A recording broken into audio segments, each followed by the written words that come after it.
Selamat siang. Pada kesempatan kali ini, kita akan membahas tentang konsep dasar pemrograman berorientasi objek. Nah, sebelum kita lanjut, kita sedikit membahas tentang perbedaan antara prosedural dengan object oriented. Perbedaannya terletak pada fokus. Kalau pemrograman prosedural, dia fokus terhadap cara komputer menyelesaikan suatu tugas. Sedangkan untuk object oriented, dia fokus terhadap objek yang sedang digunakan. Itu. Jadi sangat jelas perbedaannya ya, titik fokusnya. Nah, pada kesempatan ini kita berfokus pada object oriented. Nah, object oriented itu merupakan suatu paradigma yang menggunakan objek dengan identitas yang membungkus properties dan operasi, melewatkan pesan dan inheritance untuk menyelesaikan domain permasalahan. Seperti itu untuk object oriented. Nah, kata-kata kunci yang ada di object oriented yaitu objek. Jadi objek itu dapat berupa kelas atau instance. Kemudian dia berasal dari entitas atau konsep dunia nyata. Ya, kemudian ada yang bisa disebut kelas. Kelas ini adalah template untuk membuat objek, itu kelas. Kemudian atribut, identitas unik dari sebuah objek. Kemudian metode, fungsi untuk pengaksesan atribut atau tugas tertentu. Itu ya. Jadi ada objek, ada kelas, ada atribut, dan metodenya. Apa itu objek? Objek itu adalah semua benda yang ada di dunia nyata.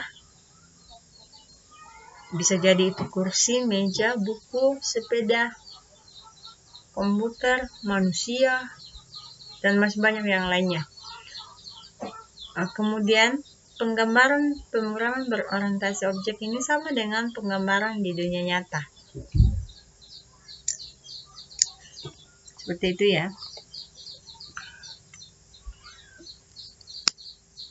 Nah, di sini abstraksi dari sesuatu yang mewakili yang ada di dunia nyata dan harus dapat dibedakan dengan objek lainnya. Itu objek ya. Jadi bisa dibedakan antara objek yang satu dengan objek yang lainnya. Kemudian karakteristik objek itu, setiap objek memiliki state sebagai status atau atribut. Kemudian setiap objek memiliki tingkah laku. Contoh dari sebuah objek, misalnya sepeda. Sepeda itu memiliki atribut pedal, jeruji, warna, jumlah roda ya.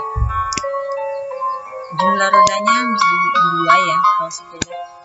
Kemudian memiliki metode, kecepatannya menaik, kecepatannya menurun, perpindahan gigi sepeda.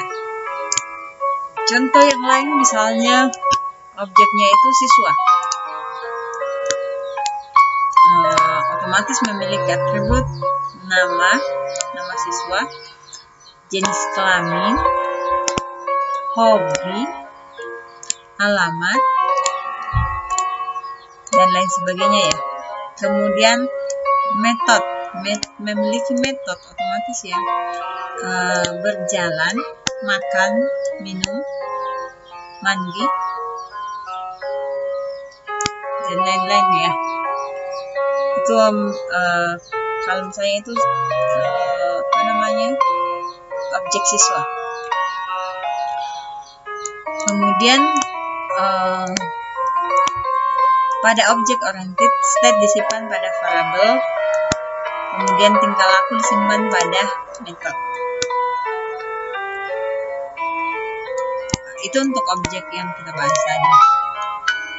Kemudian kelas. Kelas ini adalah kumpulan objek yang memiliki atribut yang sama. Itu kelas. Kemudian kelas ini juga merupakan template dalam membuat objek.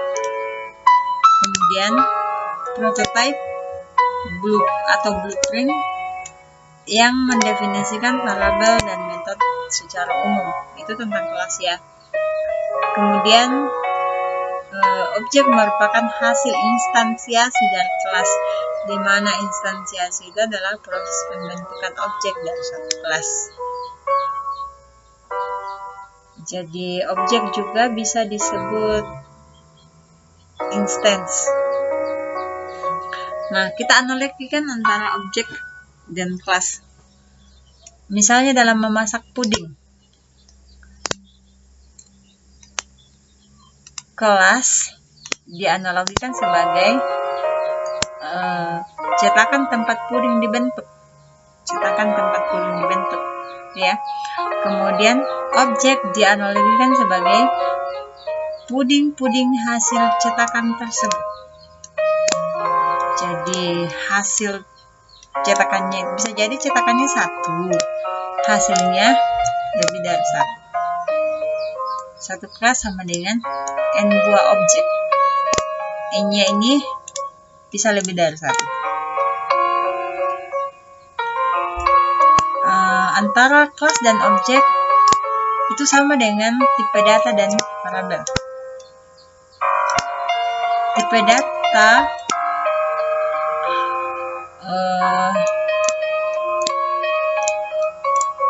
dan variabel, ada berbagai tipe data yang digunakan ya. Dan ini nanti ada di penugasannya tentang tipe-tipe data, definisi tipe data itu apa, dan jenis-jenis tipe data serta fungsinya. Pelajaran di kelas 1 sudah membahas tentang itu ya. Jadi saya tinggal mengingatkan kembali tentang jenis-jenis tipe data.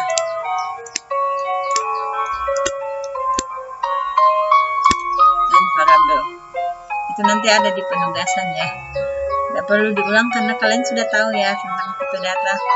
Tinggal diingatkan kembali. Kemudian atribut. Atribut ini data yang membedakan antara objek yang satu dengan yang lainnya. Misalnya manusia, atributnya itu status, berat badan, tinggi badan. Atributnya ini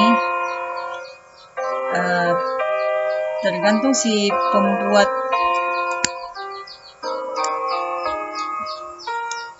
atribut apa yang akan dia gunakan. Jadi tidak ada batasan pada sebuah objek bahwa harus menggunakan atribut tersebut. Kemudian bisa saja dia masukkan misalnya atribut manusia itu jenis rambut, warna kulit, dan lain sebagainya. Kemudian di dalam kelas atribut disebut sebagai variabel. Ini sama ya. Namun dalam penggunaannya, dalam penulisan variabel pun ada rambu-rambu yang harus digunakan ya. Misalnya dalam penulisan variabel itu tidak boleh ada spasi misalnya, gitu ya. Kemudian instance variabel. Ini atribut untuk setiap objek dari kelas yang sama. Kemudian tiap objek menyimpan dan mempunyai nilai atributnya sendiri. Lalu, tiap objek dari kelas yang sama boleh mempunyai nilai yang sama ataupun mempunyai nilai yang berbeda.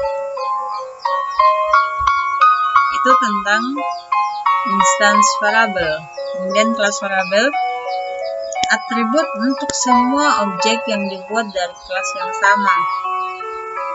Lalu semua objek mempunyai nilai atribut yang sama. Semua objek dari kelas yang sama mempunyai nilai yang sama, satu nilai yang sama. Kemudian method atau behavior. Metode ini hal yang bisa dilakukan sebuah objek dari sebuah kelas. Jadi hal-hal yang dapat dilakukan oleh sebuah objek dari sebuah kelas itu adalah behavior atau metode ya. Kemudian digunakan untuk mengubah nilai atribut sebuah objek, menerima informasi dari objek lain, dan mengirimkan informasi ke objek lain untuk menyelesaikan suatu tes atau tugas. Contoh pada objek manusia, metodenya itu atau behaviornya itu mengerjakan tugas kuliah, tugas belajar, mandi, makan, tidur, berjalan, dan lain sebagainya. Itu tentang metode ya.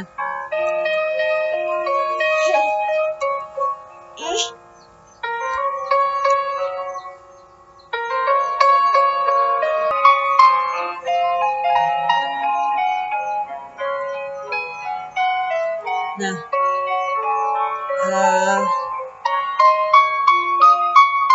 sampai di situ. Nah, yang terakhir itu adalah penugasan. Dari apa yang telah kita bahas di atas.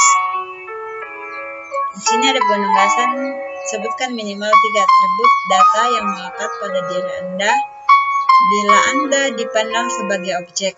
Kemudian yang kedua itu minimal 3 metode perilaku. Metode sama dengan perilaku ya, yang melekat pada diri Anda jika dipandang sebagai objek. Kemudian pengertian variabel dan tipe data, kemudian jenis-jenis tipe data dan fungsinya. Penugasan ini dijawab, bisa diketik, kemudian dikumpulkan pada Google Class kalian ya. Batas waktu pengumpulannya itu 1 minggu ke depan. Jadi nanti saya masukkan, saya tunggu sampai Kamis ya. Batas pengumpulannya itu Kamis minggu depan. Oke, sampai di sini.